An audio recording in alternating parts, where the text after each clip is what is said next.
추석 명절이 다가옵니다.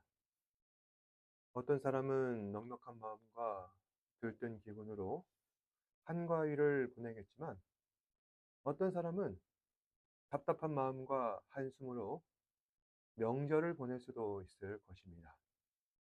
여러분은 어떨까요?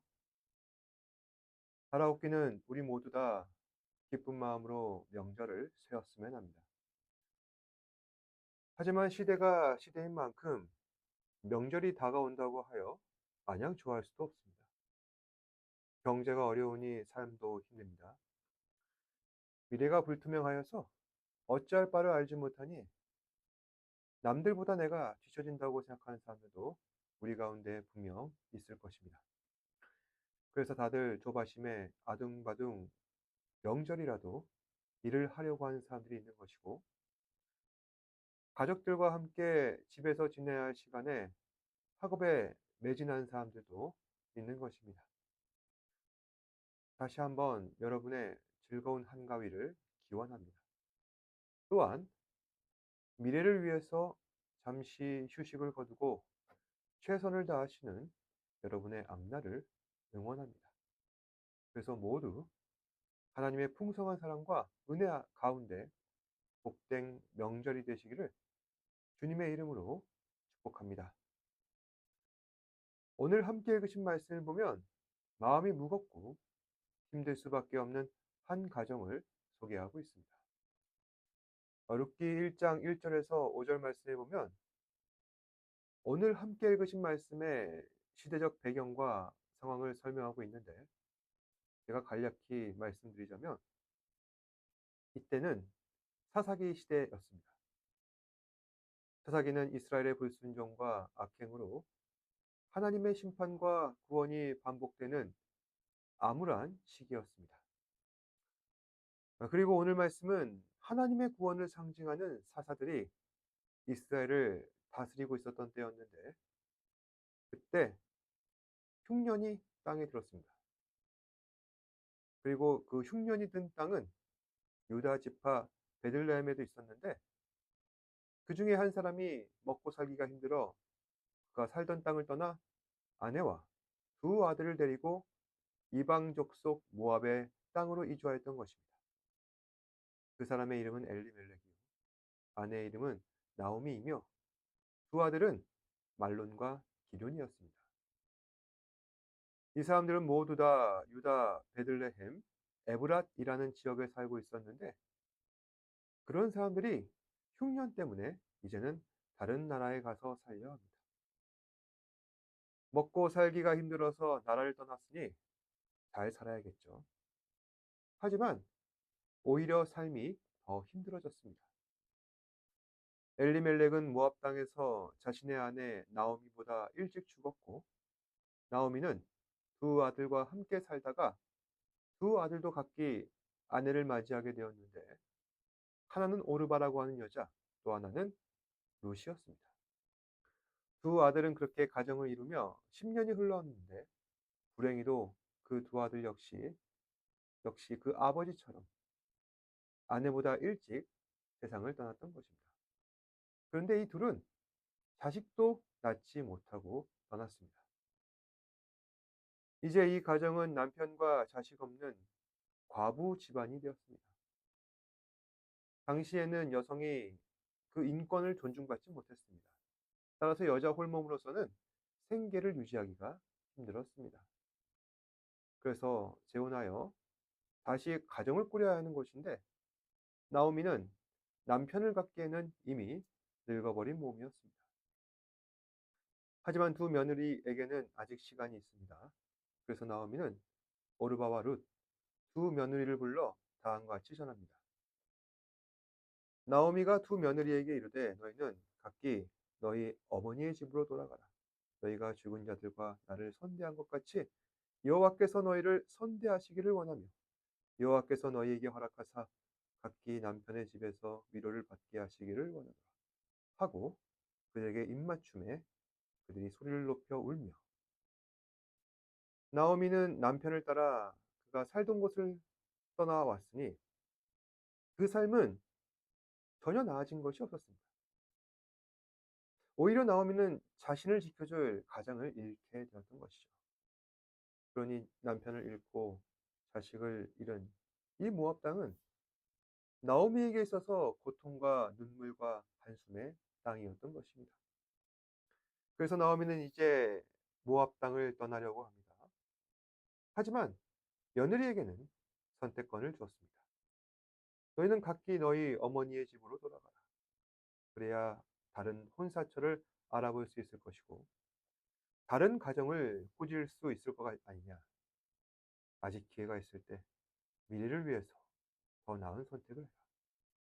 나오미는 며느리를 배려하는 마음에 떠나보내려 하고 있습니다. 하지만 두 며느리는 시어머니 나오미를 붙잡고 목소리를 높입니다. 울면서 나오미에게 이렇게 이야기합니다. 아닙니다. 우리는 어머니와 함께 어머니의 백성에게로 돌아가겠나이다. 그러자 나오미는 다시 만류하며 며느리에게 너희는 너희 집으로 돌아가라. 나는 더 이상 남편을 둘 수도 없는 몸이고 설령 내가 다시 남편을 두어서 자식을 낳는다 할지라도 그 아이들이 언제 커서 너희와 혼이 날 수 있겠느냐. 그러면서 스스로에게 이렇게 제안하죠. 여호와의 손이 나를 치셨으므로 나는 너희로 말미암아 더욱 마음이 아프다. 그러니까 지금 나오미가 남편도 여의고 자식도 하늘로 보낸 상황이 하나님께서 나를 심판하시기 때문이라는 겁니다. 여러분, 왜 나오미는 며느리들에게 왜 이런 얘기를 하고 있는 것일까요?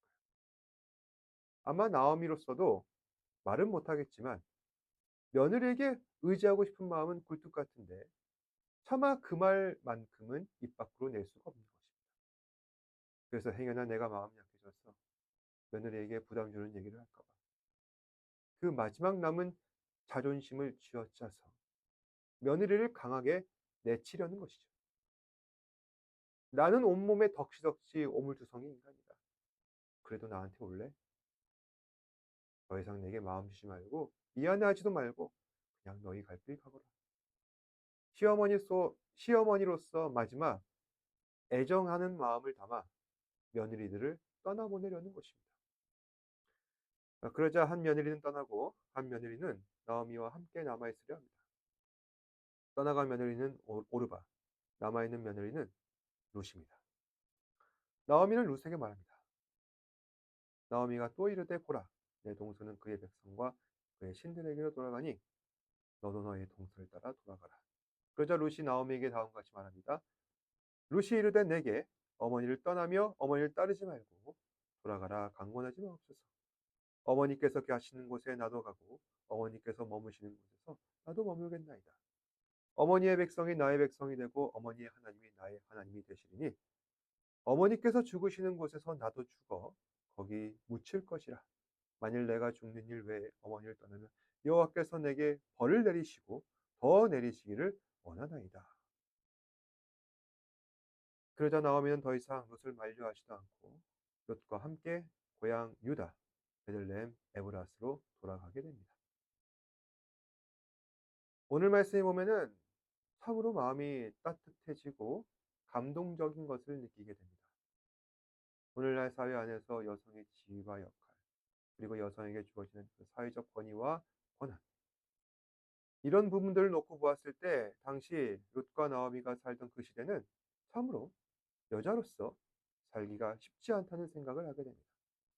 한때 우리나라도 남존여비, 여성의 인권이 존중받지 못하던 때가 있었습니다. 룻과 나오미도 그런 시대를 살아왔던 것입니다. 그러다 보니 앞으로 그녀들의 미래는 불안하고 절망적입니다. 나 스스로 자신의 미래를 책임질 수가 없으니 남편이나 자식들을 의지해야 할 것인데 나오미는 모두 다 잃어버렸던 것입니다. 그리고 그 두 며느리도 자신의 남편을 잃어버렸습니다. 이런 시대 속에서 결혼이라는 것은 결코 로맨스가 될 수 없는 것이죠. 룻과 나오미 시대의 결혼은 현실입니다. 아주 치열한 현실. 나의 삶을 지켜주고 보호해줄 유일한 그 삶의 장치가 결혼이고 남편이었다는 것입니다. 여기에 무슨 로맨스가 있겠습니까? 그런 점에서 오늘 말씀에 나오미가 한 말이 공감됩니다. 13절에 여호와의 손이 나를 치셨으므로 나는 너희로 말미암아 더욱 마음이 아프다. 앞으로 자기 힘으로 먹고 살 수 없는 나오미가 유일하게 나의 생계 수단인 남편을 잃어버렸으니 이건 곧 죽으라는 소리가 아닌가. 그렇다면 대체 누가 나를 이렇게 해야 했는가? 하나님이 아니겠는가?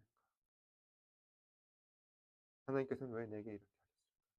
도무지 이해할 수가 없습니다. 그리고 결론 내립니다. 아, 하나님께서 나를 치셨구나. 나를 심판하셨구나. 나오미가 한 말은 단지 며느리 앞에서 자존심 지키려고 한 말만은 아니라는 것입니다. 나오미는 정말 자신의 상황을 하나님의 심판으로 이해하고 있습니다. 만약 누군가 시간이 얼마 남지 않은 그 시한폭탄을 안고 있는 사람이 옆에 가고 있다고 가정해 보시기 바랍니다. 과연 누가 그 옆에 다가가려 하겠습니까? 내가 죽을까 봐, 산산조각 날까 봐 멀찌감치 뛰어가는 게 일반적입니다. 그러니까 오늘 나오미의 말에 오르바가 떠나게 된 것은 너무나도 당연한 일이죠. 그런데 도무지 이해할 수 없는 행동을 한 사람이 있습니다. 그 사람은 바로 롯입니다. 롯은 하나님의 심판이 내게 떨어졌다며 두려움을 자아내던 나오미를 떠나지 않습니다. 도망가기는커녕 지금 나오미가 당하고 있는 그 인생의 불행 앞에 함께 동참하려 합니다.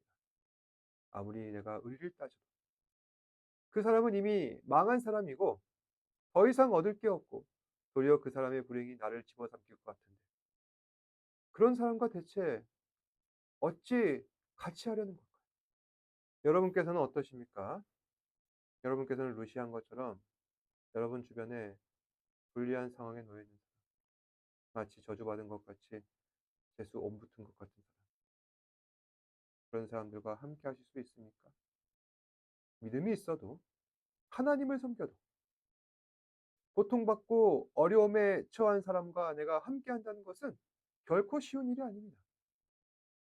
어려운 이웃을 돕는 것은 신앙에 있어서 매우 중요한 부분이긴 하지만 내가 아무리 신앙이 좋다 할지라도 나 자신의 힘으로 감당하기 힘든 짐을 함께 지고 간다는 것. 물론 그렇게 해야 하긴 하지만 이건 전혀 다른 차원의 얘기라는 것이죠. 그래서 오르바의 결정은 정상적인 것입니다.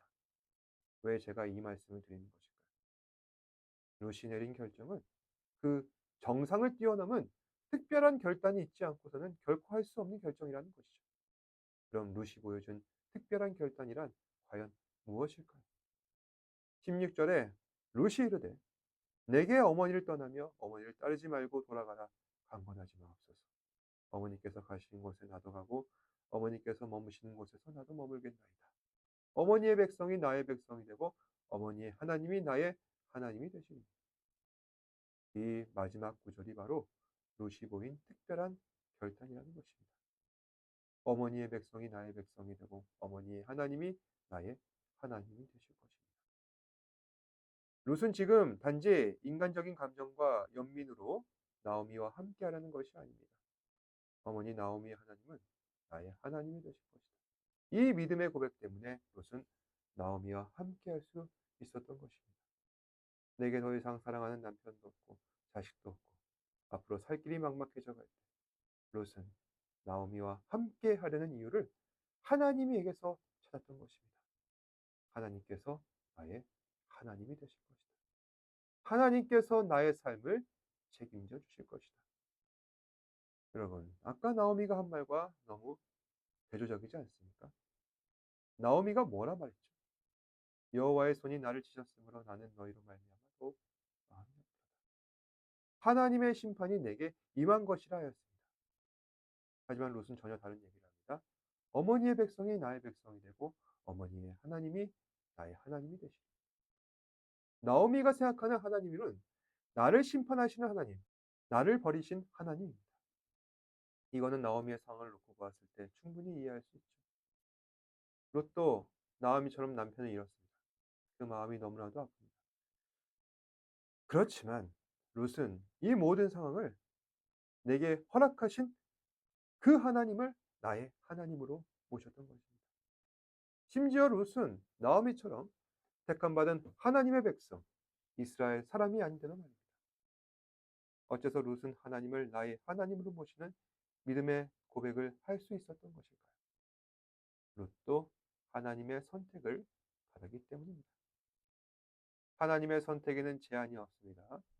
그 사람이 이스라엘 사람이든 이방 사람이든 지금 안 믿는 사람이든 믿는 사람이든 내가 예전에 믿었던 사람이었는데 지금은 더 이상 안 믿는 사람이다. 지금도 여전히 믿고 있는 사람이다. 하나님의 선택에는 제한이 없다는 것입니다. 그 사람의 민족이나 나이나 믿음의 유무는 하나님의 선택에 아무런 결정 요소가 되지 못합니다. 오직 하나님의 선택을 결정한 요소는 하나님 한 분뿐이십니다. 그리고 하나님께서는 하나님의 선택을 인정하고 존중하며 겸손하게 반응하는 사람들을 사랑하시고 아껴주시고 이해하십니다. 중요한 것은 지금 내가 하나님을 나의 하나님으로 인정하느냐는 것입니다. 사랑하는 여러분, 여러분께서는 하나님을 어떻게 생각하십니까? 나의 불행한 상황을 놓고 이런 상황을 방치하시는 걸 볼 때 하나님께서는 나를 심판하시는 하나님이시다. 그렇게 생각하고 계십니까? 아니면 아무리 내 상황이 불행해져도 하나님은 나의 하나님이시다. 그렇게 믿고 계십니까? 하나님의 존재는 나의 어려운 상황에 결코 영향받지 않습니다. 하나님께서는 그것과 상관없이 예전에도 동일하고 지금도 여전히 위대하신 하나님이십니다. 그러니 하나님을 찬양하고 경배합시다. 하나님을 의지합시다. 지금 당장은 나의 상황 앞에 실망하고 눈물겹다 할지라도 하나님께서는 그런 저희를 지금도 지켜보고 계십니다. 그 사실을 깨닫고 인정하는 것만으로 얼마나 감사와 위로가 됩니까? 하나님을 경외하시고 하나님과 동행하시는 저와 여러분 되시기를 주님의 이름으로 축복합니다. 기도하겠습니다. 사랑과 은혜가 충만하신 아버지 하나님, 오늘 나의 인생 가운데 찾아와 주셔서 위로하시고 붙잡아 주시고 새롭게 하신 그 하나님을 경배합니다. 하나님의 그 초청 앞에 겸손하게 반응할 수 있는 우리 사랑하는 지체들 되게 하여 주옵소서.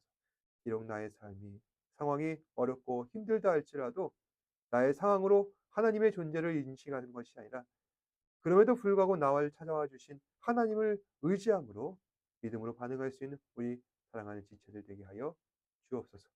모든 말씀 예수님 이름으로 기도합니다. 아멘. 하늘에 계신 우리 아버지여, 이름이 거룩히 여김을 받으시오며 나라가 임하옵시며 뜻이 하늘에서 이루어진 것 같이 땅에서도 이루어지이다.